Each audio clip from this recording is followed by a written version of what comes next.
In-service is one of them. And then we have a big party for all staff at one point too.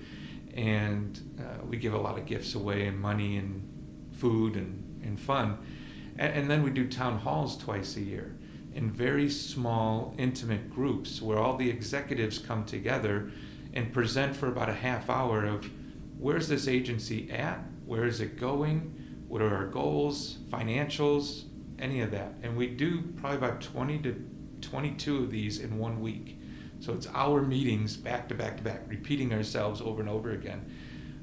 But making sure that all of our staff understand. When you speak to a big group or you shoot out an email, not everybody is on the same page or understands what you're trying to say. So that's why we do the small groups, so then they have an opportunity to communicate and share what they think, and we can take time to explain it. As we move through that, so the whole year, after the whole week is over, we take every question, every answer, and we put it into notes and we send it to every employee. So they could see what was said from all of the meetings. And it's sort of like our to-do list for the next 6 months until we do it again and again and again and again. And we've been doing that for about 5-6 years. Funny story about it is when we first started, I remember bringing my team saying, we're going to do this. And they were like, we don't want to do this. And why don't you want to do it? And they're like, we're going to get yelled at. And I said, so you know that they're angry? Yeah. I said, so pretending that it doesn't exist doesn't make it go away. Yeah. So we're going to sit in this meeting, and we're not going to be defensive. We're not going to tell them, yeah, but, or all this, or you're wrong. We're going to be quiet, listen, and take our licks when they come to us. Our staff, my leadership was right. They were an angry group of staff.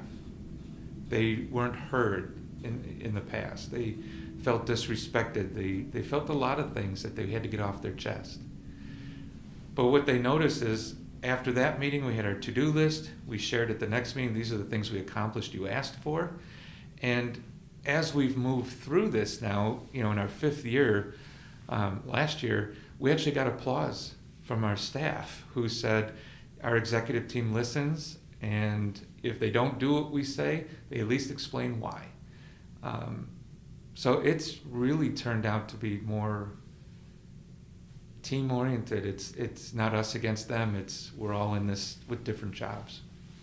I think one of the things that you mentioned was, that those meetings are also a opportunity to see what you want to plan ahead for the foreseeable future.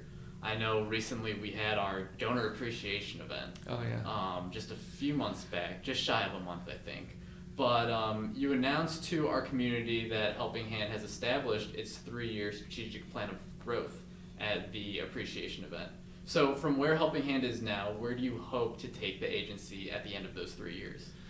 Yeah, so strategic plans are sort of a pet peeve of mine. I've worked at a lot of organizations that spend a lot of time to create them, and then we don't talk about them, and then we spend a lot of money to create another one. So one of the things I said when I first got here is we're going to create a strategic plan and complete it. We did complete our first 3-year strategic plan when I got here. Then COVID hit, and we did sort of a bridge plan because we didn't know what would happen. And then we just finished with our consultants and the board and staff and families and even some clients, the 3-year plan that you're talking about. The biggest focus, I'm going to repeat myself, our number one strategic goal is excellent employees.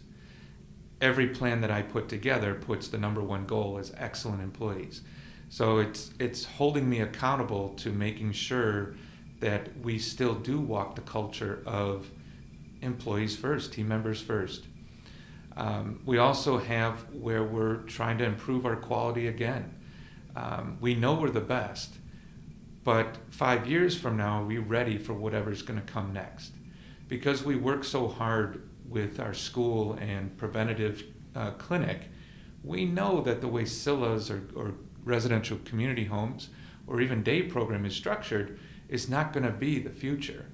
Even though we do it really well, we have to change and we have to think differently.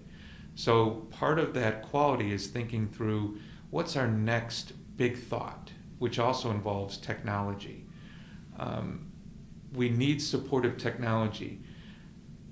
The trend is that people that are working in this field, direct team members, we're not getting more of them. There's less people who want to do this work.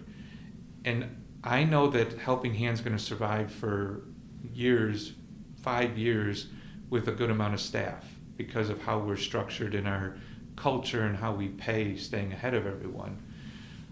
But at some point, we will run out too. Our competitors may run out sooner, but we will be there at some point because it's just changing.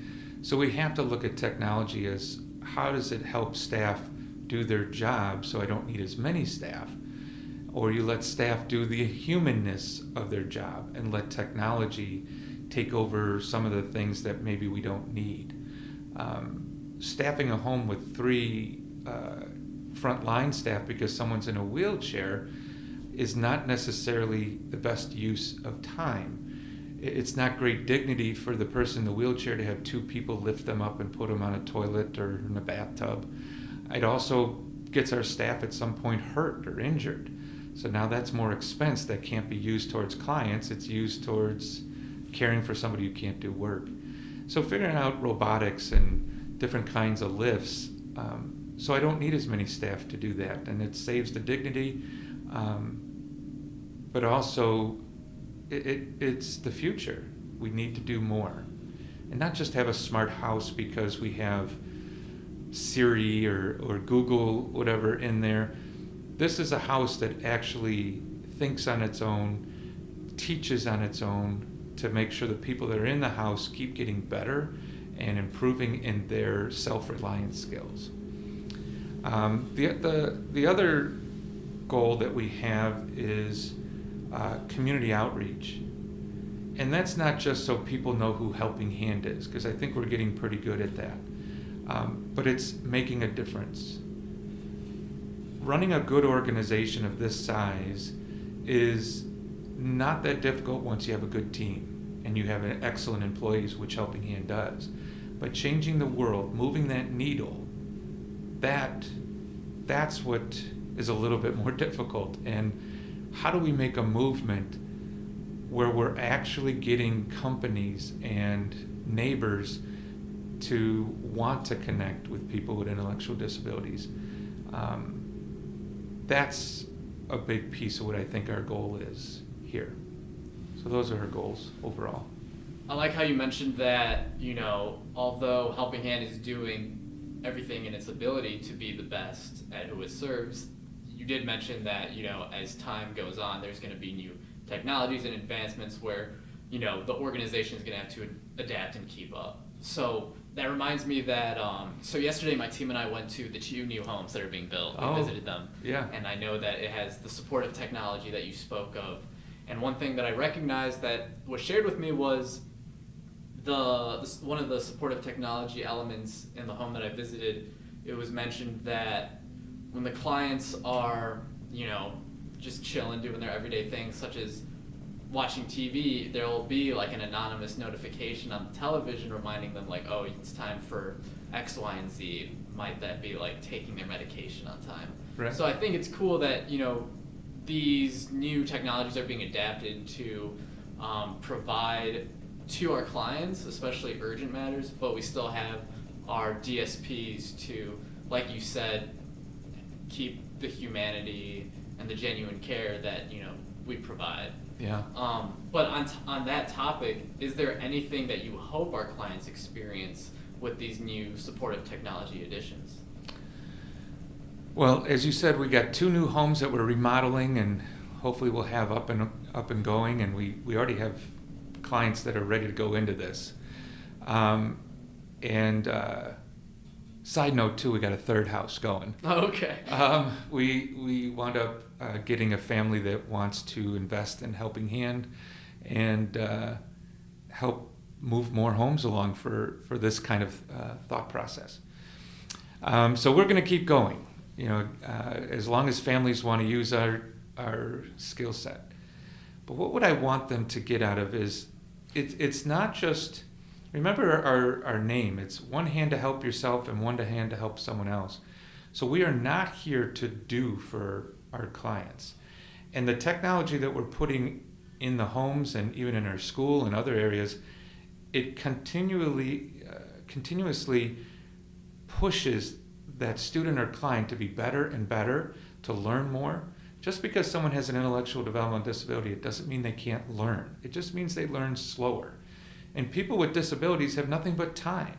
So let them learn as long as it takes. This technology, as you said, it says, don't forget to take your medicine. But if that person went and took their medicine before, it's going to register data to help with outcomes and say, Bob is now remembering 16 times, so he doesn't need that reminder anymore. And so that's showing self-reliance. It's showing that he's growing. That's what I want to do for people with disabilities. School system is done with people once they reach 22 years old. The brain doesn't stop developing until minimally 25 years old. So it makes no sense that we stop educating people with disabilities after 22 years old. And even though the resources aren't there, in a school you may have 1-to-1 for a client or a student, and then it goes 1-to-10 in a day program once you become an adult, because somehow the state of Illinois doesn't think that they need more staff. We still can figure out new ways to educate and push them so they don't need as many employees. It's the future.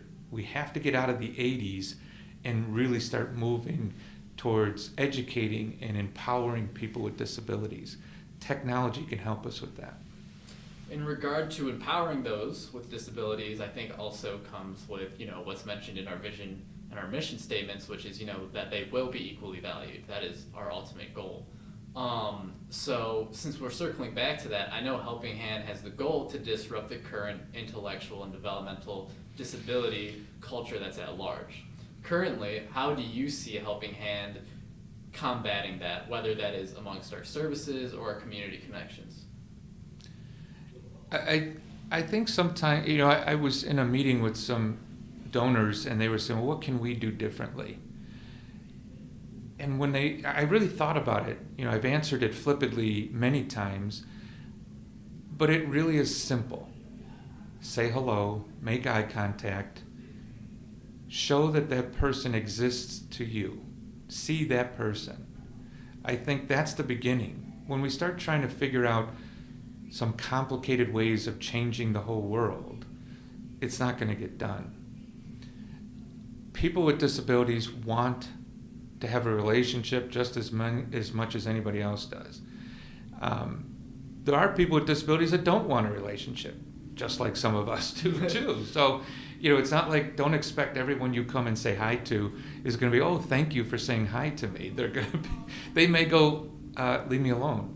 And that's okay. You at least acknowledge their existence. The more we get them to do things on their own, more self-reliant, less with a human being standing next to them, the stigmatism goes away. Because it's interesting, like when you see a translator, sometimes the person talks to the translator instead of to the person. That's the same thing that happens to our clients. When you have a team member there, they're asking the team member, do they like coffee? Ask them. Ask them, yeah. But if we can do technology so that human beings not there, then they will do that. We have to start thinking of value, not inclusion. The other piece I think that's important is people with disabilities are as unique as we are. They don't belong in a big bucket, and that's who they are. Some of them are jerks, some of them are nice, some of them are smart, some of them are not so smart, just like the rest of the human race. Don't make assumptions on anybody, and don't use the disability as blame to he's being snotty to us because he's got Down syndrome. That's not true. That's him as a person, and Down syndrome may mean something different. It has nothing to do with that. So, since our guest Leon might have to go back to the community day program soon, I think now would be a good time to transition to have. Yeah, Leon's Leon here. in. That'd be awesome. How you doing, Leon? I'm doing. Hello? You don't have to touch it. You don't have to I'm tap trying to see it. if this work good. It works. It's recording us, so Oh. we can just talk like normal, and we'll be all good. So, Leon, you and I've known each other for a while. Yeah. Yeah. Do you remember the first time we met? What we talked about? I forgot what we talked about. You're one of the best dressers. Today you're in warm clothes, They have in warm clothes. but you're one of the best dressers we have here at Helping Hand. Oh yeah. Yeah. And what did we talk about that had to do with your outfit? You remember? I forget. I dressed good, nice. What was your tie? My tie. Did you remember that? Oh, I learned. I was practicing this a couple weeks ago. Yeah. And you and I practiced together, and that was something that, Yep. right? Yep. So that was cool. And then we also went running together Yep. at our 5K. Yep. Till you say I hit you. You patted my bottom, didn't you? Ah. As you ran very quickly past me. Oh yeah. Oh yeah, you were very fast, right? Yep. Yeah. What were you gonna say? Oh, I didn't say nothing. Okay. Well, one of the things I wanted to know is, what are your thoughts about the people that work at Helping Hand? What do you think of them? They nice. They're nice. Are they involved in your life? Oh yeah. How? What do they do when they're involved in your life? They help me out and stuff. Like, how do you get to work? Transportation. Yeah, so they come pick you up? Yep. Didn't you just tell me a story about going out to eat? Yep. And where'd you go? You just said it too earlier. We just what? said it. You tell them. What was it? You said Cracker Barrel, not Cracker Barrel. No, that's one of your favorite places. Wings. It was Wingstop. You went to Wingstop. And Wingstop is not close to your house. It's far. It's far. Why would you go to Wingstop? Why didn't you Because just... I went all the way out there by Erica's house. Yeah, why though? Because if I could see Erica. You went to see Erica? That's another staff? Yeah, the one talking about Erica with her kids. Yeah. Yeah. And so you wanted to see another one of the staff? You also told me it's your favorite. Yep. Yep, it's your favorite. And then the staff just said, let's do it. Yep, let's do it. Let's go to a game because we went to a game. You also went to a game? Basketball game. I went to Tamika's, go watch Tamika's nephew play basketball. That's so cool. Tell me about Tamika. Who's she? That's my staff. That's my house manager. So on her day off, you guys were together. You went and saw a game and then went for some Wingstop? Yep. That's pretty cool. Oh yeah. That sounds like a good relationship. Yep. Do you think she likes you? That's my buddy. That's your buddy. Does she got anything else you want to tell me about her? She take me to the store everything I need, like clothes, shampoo and stuff. Yeah. Where do you live? Do you live in one of our I stay in one of your homes. one of the Helping Hand homes? Yep. Yeah. So you do a lot of stuff with us. Yep. I shovel snow. Do that? You got a job? Yep. I work 2 days a week. Yep. And what do you do? I put stuff in crates. Yeah. What's the stuff that's in the crates? Parts for cars. Yeah. And I think the people at your job really like you, don't they? Oh yeah. What do they tell you? I got the bestest worker over here, and the best worker. They tell you that? Yep. That's pretty cool. And then you get to work because that's part of what the staff do and Tanika does? Yep. Or Tamika does? Yep. That's pretty cool. Is there anything else you want to tell us about Helping Hand? You got a girlfriend. Yeah, I got a girlfriend. Uh-huh. Oh, you know. Uh-huh. I know that. Right? How's that going? That's going in good. Are you guys playing cards? Yeah, me and Sarah still play cards. And she still cheats? Yep. Still cheats every time. She takes all those draw fours, don't she? Yep. And then you just let it happen. Oh yeah. You're a good I boyfriend. said you ain't finna beat me this time. But you're a good boyfriend. You just enjoy her company, don't you? Oh yeah, I just came from her birthday when she had a birthday last week. Oh, where were you at? Oh, I was at her house. Oh, you went to her house? They have any fun food or cake? We had cake, we had pizza, chicken, chips. Man. And who does all that? Was the staff there, family there? Yep, her staff and her dad. And her dad? That's pretty cool. So you got a lot of people you know, a lot of friends, acquaintances. Yep. You got your own family too. I know you got a big family, don't you? I'm waiting to the gallery that night open up again. I'm gonna see can I do it again. Oh, our art gallery that's coming up. I'm Yeah. gonna see can I do it again. That'd be great. Maybe get your brothers come Yep, man. Marcella, I wanna tell Marcella I wanna do it again. and we can do it again. Oh yeah, cause I help out cause like food, you get to greet with the people. Yeah, you get paid too. Yep, Make a little extra money. yep. That's good stuff. You doing it? I'll be there. I'll be there for sure. You'll be doing that speeching. Yeah, you know, I always got to be talking. That's what I do. I remember last year I did the flower. I gave it to somebody. I remember that. Yeah, you did. So we got to close out. We Yep. got to say goodbye to everybody who's on there. Yep. How do you want to say goodbye on the camera to all those people that are listening to us? Bye. Thanks for joining Helping Hand. That's a good way of going. Thanks, Leon. I'm glad you were our first guest that we had on our podcast. So since Leon was just on, we had the opportunity, I guess, to share the upcoming gallery night. So that's exciting. That is. That's a So- wonderful event. Yeah. For those that don't know, the gallery night is one of Helping Hand's annual events.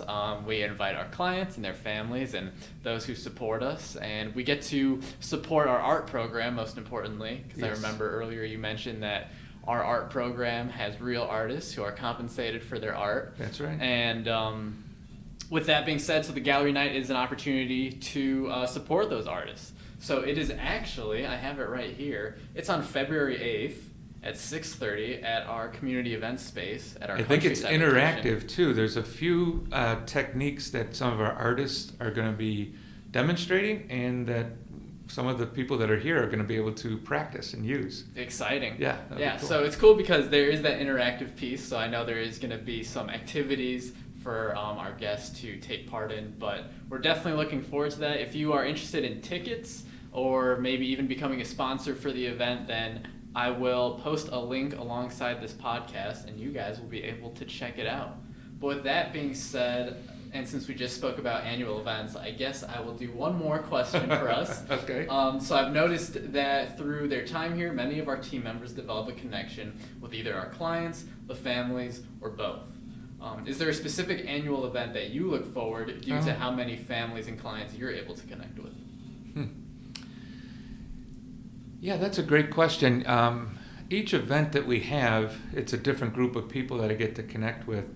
But I have to say probably my favorite event is the holiday time that we just went through, where we have Christmas parties and celebrations and Hanukkah parties and many other things.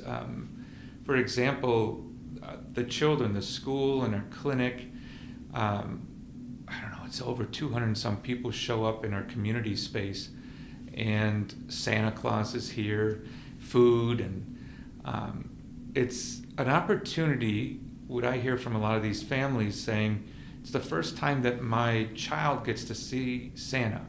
Because of some of their disabilities, they can't wait in line, they can't handle all the noise, or the people that are running it don't have the patience for their family. And so not only the child with a disability can't go, there are times that their siblings can't go either. And what we do here every year, they're able to have some normalcy in their life. And the Santa Claus we have is so good with the clients. I think it just makes my heart just explode. I just love being around the people we serve. That's what makes me happy. We have a lot of events that are fun and entertaining and raise a lot of money, but the ones that are connected to the people we serve and our staff, those are my favorite. Going off of that, I think what's really cool about having those opportunities where we connect and meet the families alongside, the clients who we serve is, what's cool is because you really see the appreciation for what we do, especially for the holiday party that we had that you spoke of. Oh, yeah. It was nice because, you know, a lot of parents probably wouldn't have the opportunity to take their kid to, you know, to see Santa or to have, you know, like a outing with a Christmas theme. But it's cool because, you know, that opportunity in particular was of recent, and I remember how appreciative the guests were and how it felt almost as if, you know, they were just focused on the moment and making the most out of it. And it's cool that Helping Hand is able to provide those programs and services, but also those events for the families to connect with us. And that's thanks to Knights of Columbus that actually helped partner with us on that. So, as I mentioned, we take public aid for a lot of our families. So not everybody is going to have the Christmas that we may be used to. And so we're able to give gifts to all the children. We're able to send food home, have a big meal with everybody. And it could be their main celebration for the year because they don't have the funds to do everything. So it's nice that Helping Hand does even more beyond helping just the client that or student. It's helping the family. Awesome. Well, thank you so much for joining me. Thank you, Kevin. This is great. Thank you. Well, in this episode, we covered what Helping Hand is, who we are, and who we serve and why we serve, as well as our initiatives and the pieces of our organization that transform lives and provide genuine care. So, with that being said, our next episodes will feature more of our dedicated team members and delve into more of the resources and insights that they can provide. Awesome. But, you know, we just wanted to display how Helping Hand serves our adults, our students, and our clients with intellectual and developmental disabilities. So thank you so much for sharing your insight into being president and CEO of this organization. I appreciate it. And with that being said, we will see you next month for our